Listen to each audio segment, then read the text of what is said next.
بسم اللہ الرحمن الرحیم۔ السلام علیکم ورحمۃ اللہ وبرکاتہ۔ ناظرین، اس وقت ہماری گفتگو کا موضوع ہے تقوی اور اس کے ثمرات۔ اللہ تعالیٰ کا ارشاد ہے، یا ایھا الذین آمنوا اتقوا اللہ حق تقاتہ ولا تموتن الا وانتم مسلمون۔ اے ایمان لانے والو، اللہ سے ڈرو جیسا کہ اس سے ڈرنے کا حق ہے، اور تمہیں موت نہ آئے مگر اسلام اور فرما برداری کی حالت میں۔ اسی طرح سے سورہ نساء میں فرمایا، یا ایھا الناس اتقوا ربکم الذی خلقکم من نفس واحدہ وخلق منها زوجها وبث منہما رجالا کثیرا ونساء واتقوا اللہ الذی تساءلون به والارحام ان اللہ کان علیکم رقیبا۔ اے لوگو، اپنے اس پروردگار سے ڈرو جس نے تم کو ایک جان سے پیدا کیا اور اسی سے اس کا جوڑا بنایا، پھر ان دونوں سے بہت سے مردوں اور عورتوں کو زمین میں پھیلا دیا۔ اس اللہ سے ڈرو جس کا واسطہ اور حوالہ دے کر تم ایک دوسرے سے سوال کرتے ہو، اور رشتے ناطے کا احترام کرو، بلا شبہ اللہ تمہارے اوپر نگہبان ہے۔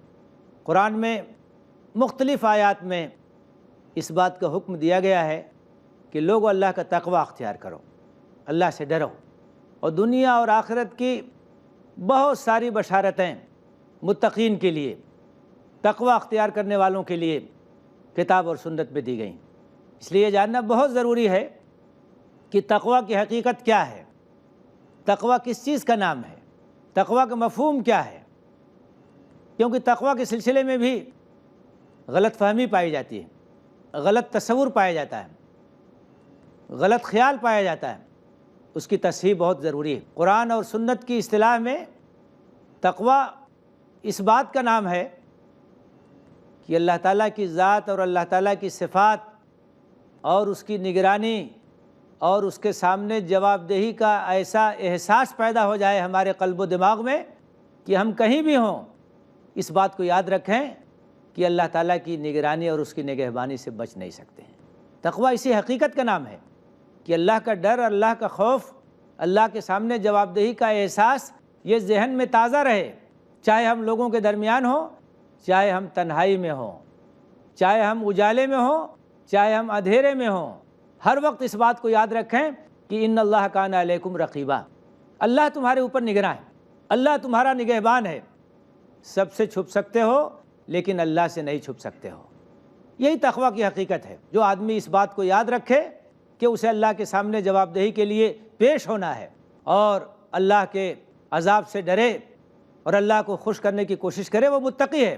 فَأَمَّا مَنْ خَافَ مَقَامَ رَبِّهِ وَنَهَى النَّفْسَ عَنِ الْهَوَىٰ فَإِنَّ الْجَنَّةَ هِيَ الْمَأْوَىٰ۔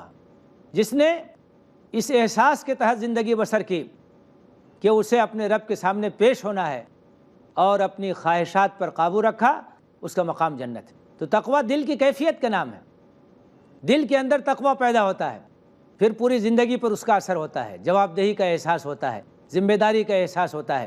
اللہ کے رسول صلی اللہ علیہ وسلم نے فرمایا، الا ان فی الجسد مضغۃ اذا صلحت صلح الجسد کلہ واذا فسدت فسد الجسد کلہ الا وہی القلب۔ آپ نے کہا جسم کے اندر گوشت کا ایک لوتھڑا ہے، گوشت کا ایک ٹکڑا ہے، وہ اگر ٹھیک ہو گیا تو پورا انسان ٹھیک ہو جائے گا، اور وہ اگر خراب ہو گیا تو انسان کا پورا وجود خراب ہو جائے گا۔ آپ نے کہا کہ وہ دل ہے۔ آپ نے اشارہ کرتے ہوئے کہا التقوی ہا ہونا، التقوی ہا ہونا، التقوی ہا ہونا، کہ تقوی کا محل جو ہے قلب ہے۔ دل کے اندر جب اللہ کا ڈر ہوتا ہے، اللہ کا خوف ہوتا ہے، اللہ کے سامنے جواب دہی کا احساس ہوتا ہے، تو وہ آدمی متقی ہوتا ہے۔ جو آدمی اپنے آپ کو آزاد نہیں سمجھتا ہے، وہ اللہ تعالیٰ کی صفات پر گہرا یقین رکھتا ہے، وہ جانتا ہے کہ اللہ تعالیٰ ہر چیز سے واقف ہے۔ یعلم خائنۃ الاعین وما تخفی الصدور، وہ نگاہوں کی چوریوں کو بھی جانتا ہے، اور سینوں کے اندر جو خیالات ہیں اس سے بھی وہ واقف ہے۔ اللہ کا علم لامحدود ہے، ظاہر کو بھی جانتا ہے، باطن کو بھی جانتا ہے۔ انسان بظاہر ایک عمل کرتا ہے، اس عمل کے پیچھے اس کا مقصد کیا ہے عام انسان اسے نہیں جان سکتا۔ ایک آدمی کسی کی مالی مدد کر رہا ہے تو اس کا یہ عمل تو نظر آ رہا ہے کہ کہ وہ کسی کو 100 روپیہ دے رہا ہے، 500 روپیہ دے رہا ہے، لیکن اس کا مقصد کیا ہے، اس کے دل میں کیا نیت ہے، یہ انسان نہیں جان سکتا، لیکن اللہ تعالیٰ اسے جانتا ہے۔ وہ عمل کو بھی جانتا ہے اور عمل کا جو محرک ہے اس کو بھی جانتا ہے۔ وما تخفی الصدور، دل کے اندر جو چیز ہے اس سے بھی اللہ تعالیٰ واقف ہے، تو کوئی چیز اس سے چھپ نہیں سکتی ہے۔ یہ یقین جتنا گہرا ہوتا ہے اور یہ کیفیت جتنی تازہ ہوتی ہے تو اتنی ہی تقویٰ کی کیفیت ہوتی ہے۔ تقویٰ اسی بات کا نام ہے کہ آدمی اس احساس کے ساتھ زندگی بسر کرے کہ اسے اللہ کے سامنے جواب دہی کرنی ہے۔ حضرت عمر بن خطاب نے ایک بار ابی بن کعب سے کہا کہ تقویٰ کیا ہے؟ تو حضرت ابی نے کہا کہ امیر المومنین، کبھی ایسا ہوا ہے کہ کسی ایسے راستے سے آپ کا گزر ہوا ہو جہاں دونوں طرف جھاڑیاں ہوں، خاردار جھاڑیاں جس میں کانٹے ہوں؟ تو انہوں نے کہا کہ ہاں۔ تو کہا کہ ایسے موقع پر آپ کیا کرتے ہیں؟ تو انہوں نے کہا کہ اپنا دامن سمیٹ کے نکل جاتے ہیں کہ کوئی دامن میں کانٹا نہ چبھنے پائے۔ آپ نے کہا تقویٰ اسی بات کا نام کہ دنیا میں آدمی اس طریقے سے زندگی بسر کرے کہ گناہوں سے اپنے آپ کو بچا لے، نیکی کا کام کرے، اللہ کو راضی کرنے کا کام کرے اور اپنے آپ کو نافرمانیوں سے بچائے۔ تو تقویٰ اس حقیقت کا نام ہے۔ تقویٰ کا محل دل ہے۔ تقویٰ کی وجہ سے آدمی کے اندر پرہیزگاری پیدا ہوتی ہے، شریعت کی پابندی کا جذبہ پیدا ہوتا ہے، اور اللہ کے سامنے جواب دہی کا جو احساس ہوتا ہے وہ اس کو اس بات پر ابھارتا ہے کہ وہ ان تمام کاموں سے بچے جو اللہ کو ناخوش کرنے والے ہیں اور اللہ کو ناراض کرنے والے ہیں۔ تقویٰ کے بارے میں عام طور سے یہ سمجھا جاتا ہے کہ تقویٰ کے کچھ مظاہر ہیں کہ ان مظاہر کو اگر کسی نے اختیار کر لیا تو گویا وہ متقی ہے۔ اسلام کا یہ تصور نہیں ہے تقویٰ کے بارے میں، قرآن اور حدیث کا یہ تصور نہیں ہے۔ تقویٰ کے لیے کوئی مخصوص لباس شرط نہیں ہے، کوئی خاص وضاقتہ شرط نہیں ہے۔ تقویٰ تو وہ کیفیت ہے جو انسان کو شریعت کی پابندی پر آمادہ کرتی ہے، وہ کیفیت ہے جو انسان کو اللہ کے سامنے جواب دہی کے تصور کو اس کے ذہن میں تازہ کر کے ہر وقت شریعت کی پابندی پر اسے آمادہ کرتی ہے۔ تو یہ تقویٰ کی حقیقت ہے اور اس حقیقت کو زیادہ سے زیادہ اجاگر کرنے کی ضرورت ہے۔ حضرت عمر بن خطاب رضی اللہ تعالیٰ عنہ ایک بار سفر میں تھے، جا رہے تھے، ایک جگہ رکے، وہاں ایک چرواہا بکریاں چرا رہا تھا۔ تو حضرت عمر نے امتحان کے لیے اس کو بلایا اور کہا کہ ہم مسافر ہیں، ہم کو ضرورت ہے، ایک بکری بیچ دو۔ تو اس نے کہا کہ میں تو نوکر ہوں، کوئی مالک نہیں ہوں کہ بکری بیچ سکوں۔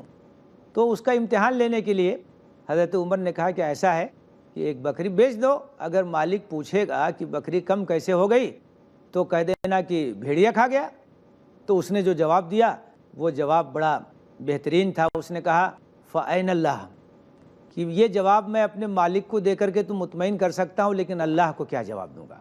اللہ کے سامنے جب مجھ سے پوچھا جائے گا کہ تم نے خیانت کیوں کی تو وہاں میں کیا جواب دوں گا؟ یہی تقویٰ، اس چرواہے کے دل میں اللہ کے سامنے جواب دہی کا جو احساس تھا اور اللہ کی عدالت میں پیشی کا جو احساس تھا، اسی کو تقویٰ کہتے ہیں۔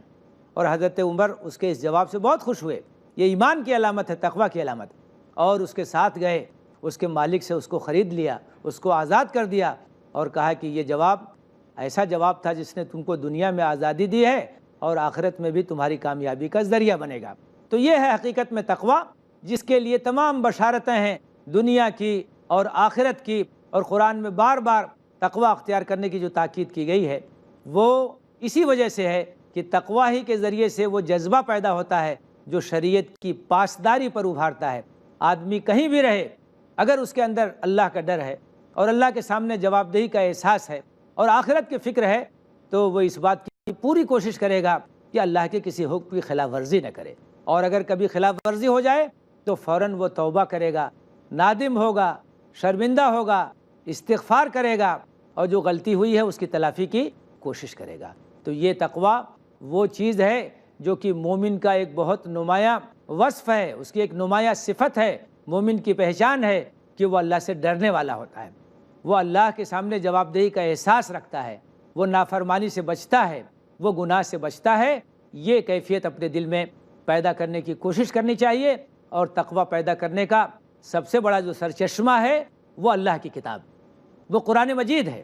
قرآن مجید کو جب ٹھیک سے پڑھا جائے گا، اس کی آیتوں پر غور کیا جائے گا، اس کے مفہوم کو سمجھا جائے گا اور اس کی ہدایت کو حاصل کرنے کی کوشش کی جائے گی، تو ہمارے دلوں کے اندر اللہ کا صحیح تصور پیدا ہوگا، اللہ کا خوف پیدا ہوگا، کیونکہ قرآن میں بار بار مختلف انداز سے توحید کا ذکر ہے، توحید کے دلائل کا ذکر ہے، رسالت کا ذکر ہے، آخرت کا ذکر ہے، بعث بعد الموت کا ذکر ہے، جنت کا ذکر ہے، دوزخ کا ذکر ہے۔ یہ تمام چیزیں قرآن مجید میں بہت مؤثر انداز سے بیان کی گئی ہیں۔ تو تقویٰ کا سرچشمہ اللہ کی کتاب، اللہ کی کتاب کے اندر جو طاقت ہے اور اللہ کی کتاب کے اندر جو قوت ہے وہ کسی چیز کے اندر نہیں ہے۔ سورہ زمر میں اللہ تعالیٰ نے فرمایا ہے، اللہ نزل احسن الحدیث کتابا متشابہا مثانی تقشعر منہ جلود الذین یخشون ربہم ثم تلین جلودہم وقلوبہم الی ذکر اللہ۔ اللہ نے بہترین کتاب اتاری ہے، ایسی کتاب جس کے مضامین میں یکسانیت ہے، کوئی ٹکراؤ نہیں ہے، مضامین کے اندر یکسانیت ہے، مناسبت ہے، اور اس کے مضامین کو بار بار دہرایا گیا ہے تاکہ اس ذہن کے اندر راسخ ہو جائے۔ اس کتاب کا اثر کیا ہوتا ہے؟ تقشعر منہ جلود الذین یخشون ربہم، کہ اس کو پڑھ کر کے ان لوگوں کے رونگٹے کھڑے ہو جاتے ہیں جو اللہ سے ڈرتے ہیں۔ ثم تلین جلودہم وقلوبہم الی ذکر اللہ، پھر ان کی کھالیں، ان کے دل، ان کا پورا وجود اللہ کے ذکر کی طرف مائل ہو جاتا ہے، اللہ کے ذکر کی طرف متوجہ ہو جاتا ہے۔ تو اللہ کی کتاب کے اندر جو طاقت ہے اور اللہ کی کتاب کے اندر جو قوت ہے اور اس کے اندر جو تاثیر ہے وہ کسی اور چیز میں نہیں ہو سکتی، بس شرط یہ ہے کہ قرآن کو اس طرح سے پڑھا جائے جس طرح سے اس کے پڑھنے کا حق ہے، اس کے اوپر غور کیا جائے، تدبر کیا جائے اور اپنے دل پر اس کا اثر لینے کی کوشش کی جائے، تو یہ تقویٰ کے نور سے ہمارے دلوں کو بھر دے گا۔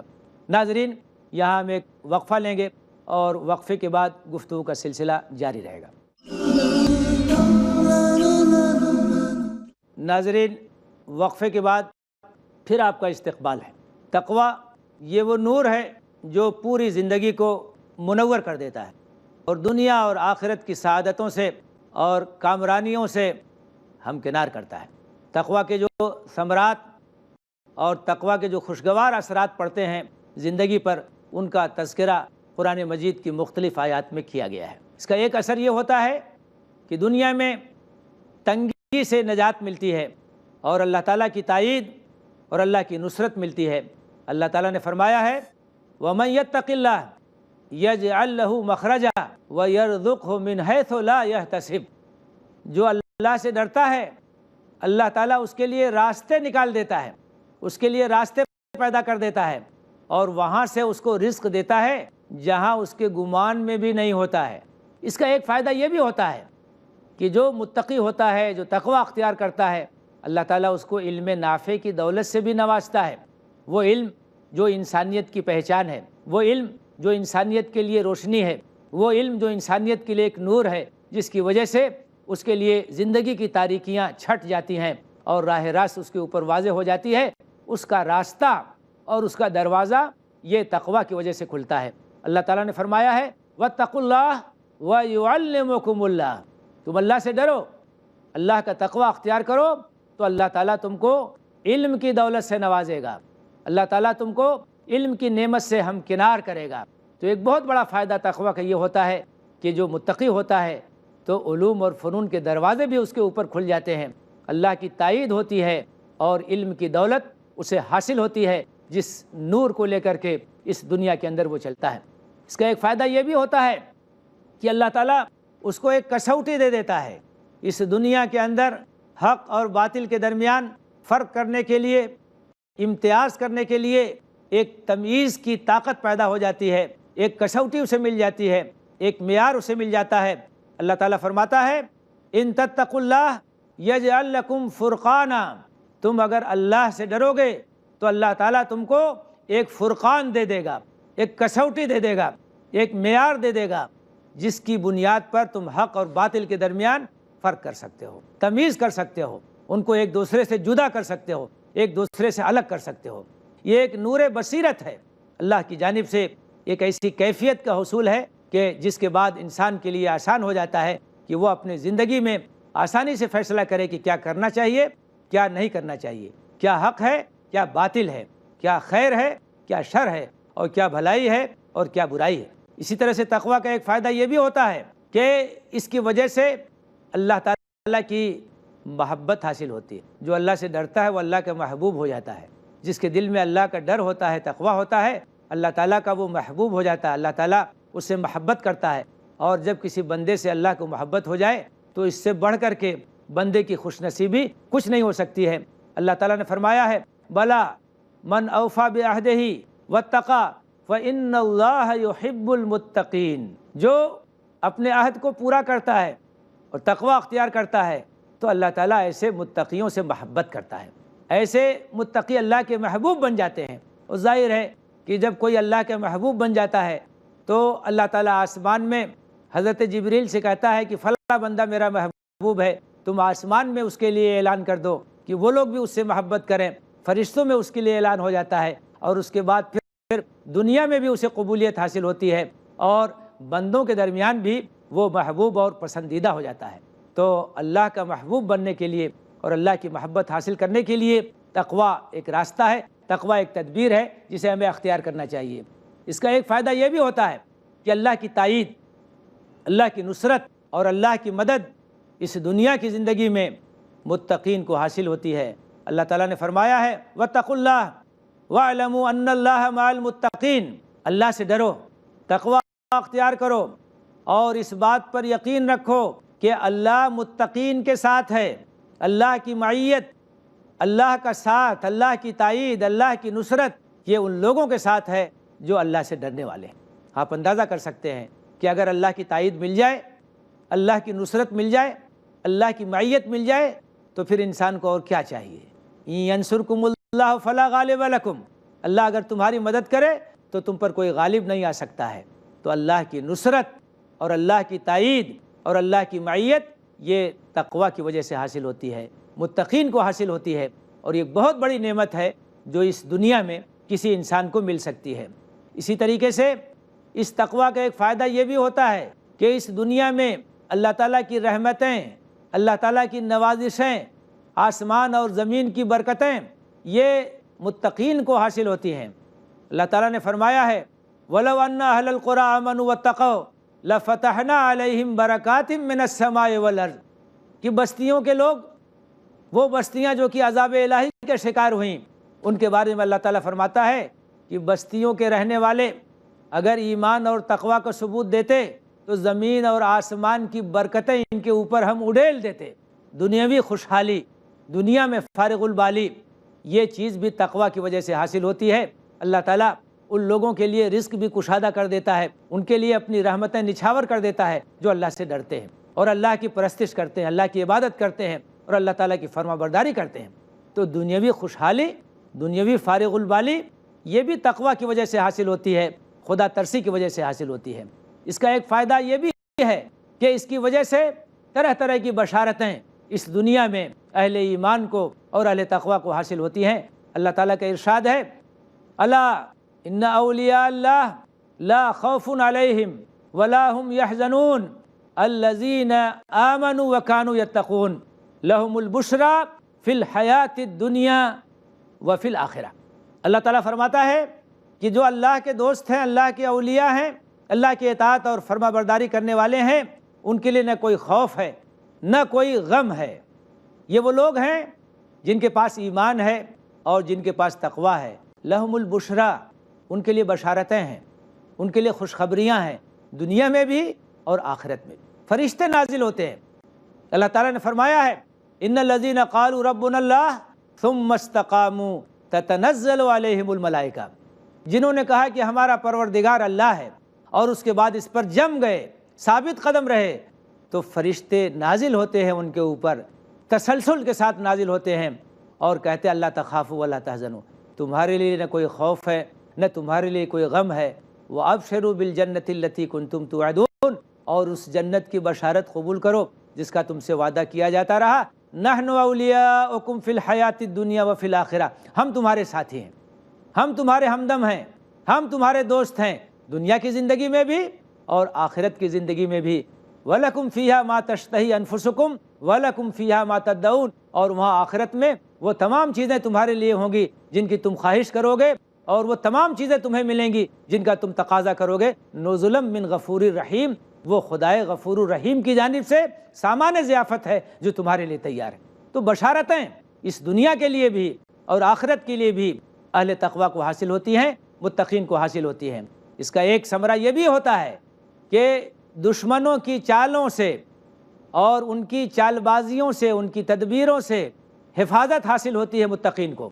جو ڈرنے والے ہیں اللہ سے، تقوی اختیار کرنے والے ہیں، اللہ تعالیٰ ان کی دشمنوں کی چالوں سے ان کو محفوظ رکھتا ہے۔ اللہ تعالیٰ کا ارشاد ہے ان تصبروا وتتقوا لا یضرکم کیدہم شیئا ان اللہ بما یعملون محیط، کہ تم اگر صبر سے کام لو، تقوی سے کام لو، تو دشمنوں کی چال تمہیں نقصان نہیں پہنچا سکتی۔ وہ کتنی ہی چال بازی کیوں نہ کریں، وہ تمہیں نقصان نہیں پہنچا سکتے، کیونکہ اللہ تمہاری حفاظت کرے گا۔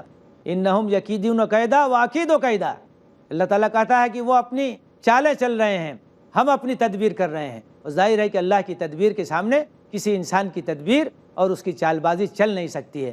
تو دشمنوں کے مکر اور ان کے فریب سے حفاظت اور ان کی چال بازیوں سے حفاظت اور تحفظ یہ تقوی کی وجہ سے حاصل ہوتا ہے، اور اللہ تعالیٰ کی تدبیر ظاہر ہے کہ اس کا مقابلہ کوئی انسان نہیں کر سکتا ہے۔ اسی طریقے سے اس کا ایک فائدہ یہ بھی ہوتا ہے کہ آدمی ڈرتا ہے، اس کے چھوٹے بچے ہیں، اگر وہ چلا گیا دنیا سے تو ان کی حفاظت کون کرے گا، کون ان کی دیکھ ریکھ کرے گا؟ اللہ تعالیٰ کہتا ہے کہ اگر تم متقی ہو، پرہیزگار ہو، تو تم پرواہ مت کرو، تمہارے جو ناتواں بچے ہیں، کمزور بچے ہیں، ان کی حفاظت بھی ہم کریں گے۔ وَلْيَخْشَ الَّذِينَ لَوْ تَرَكُوا مِنْ خَلْفِهِمْ ذُرِّيَّةً ضِعَافًا خَافُوا عَلَيْهِمْ فَلْيَتَّقُوا اللَّهَ وَلْيَقُولُوا قَوْلًا سَدِيدًا، وہ لوگ جو کہ ڈرتے ہیں اس بات سے کہ ان کے پیچھے، ان کے بعد جو چھوٹی ذریت ہے، ان کے بچے ہیں، ان کا کیا ہوگا، تو ان کو ڈرنا نہیں چاہیے۔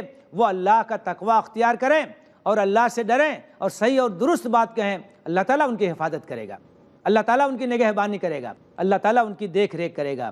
اسی طریقے سے اس کا یہ بھی فائدہ ہے کہ ہمارے جو بھی اعمال ہیں، جو کچھ ہم کرتے ہیں، اس کی قبولیت کا دار و مدار تقوی ہے۔ اگر ہمارے دلوں میں تقوی ہے، للہیت ہے، اللہ کا ڈر ہے، اللہ کا خوف ہے، تو ہمارا اللہ کے ہاں عمل قبول ہوگا، اور اگر نہیں ہے تو اللہ تعالیٰ کے ہاں کوئی عمل قبول نہیں ہوگا۔ انما الاعمال بالنیات، اعمال کا دار و مدار نیتوں پر ہے۔ بڑے سے بڑا عمل ہو، اگر اس کے پیچھے نیت درست نہیں ہے تو اللہ تعالیٰ کے ہاں وہ قبول نہیں ہو سکتا۔